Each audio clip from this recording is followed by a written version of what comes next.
فرمایا اللہ کو سب سے پسندیدہ جگہیں شہروں میں وہ ہیں جو اللہ کے گھر ہیں، جو مساجد ہیں رب العزت کے لیے،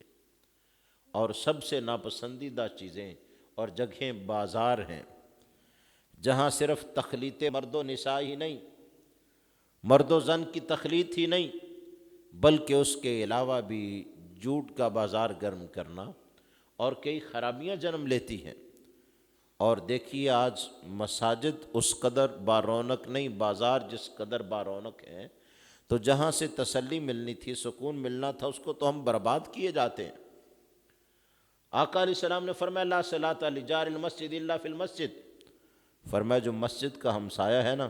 اس کی گھر میں نماز نہیں ہوتی، وہ مسجد میں ہی نماز ادا کرے۔ یہاں نفی کمال ہے کہ نماز کے کمال کی نفی ہے۔ اور صحابہ نے پوچھا حضور جار مسجد، پڑوسی یہ مسجد کون ہے؟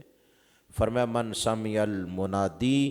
فرمایا آذان کی آواز جو سنتا ہے اسے مسجد کا پڑوسی ہی قرار دیا جاتا ہے۔ اس روایت میں جو آقا علیہ السلام نے خود وضاحت فرمائی،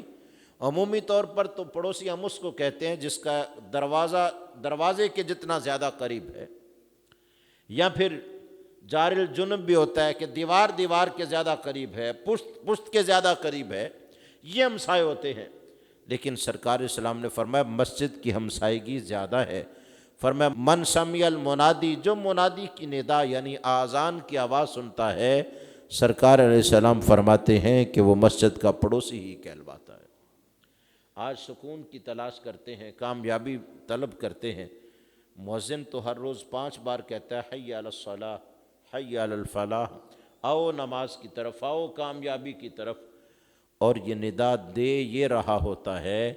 تعریف رب کر رہا ہے ومن احسن قولا ممن دعا الی اللہ،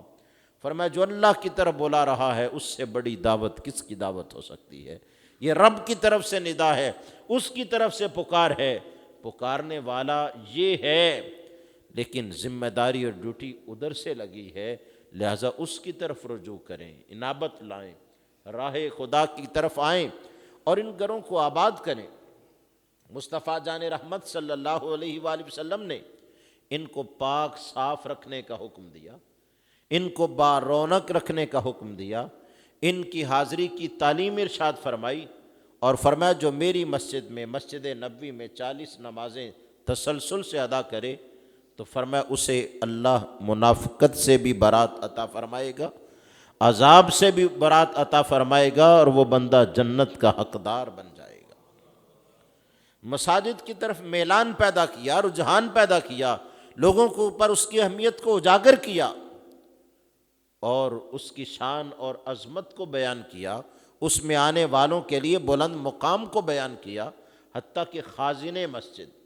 یاد رکھیں خازن گھر کا ہو یا مسجد کا، اس کی ذمہ داری اور بڑھ جاتی ہے۔ خازن بمعنی خزانچی، جس کے پاس مال ہو، اس کی اہمیت کو اجاگر کرتے ہوئے کہا، فرمایا خازن جو ہے جب من طیب النفس یعنی خوش دلی کے ساتھ ضروریات کی جگہ پر مال خرچ کرتا ہے، اللہ تعالیٰ اسے اتنا اجر و ثواب عطا فرماتا ہے جیسے وہ اپنی طرف سے سارا مال خرچ کر رہا ہو۔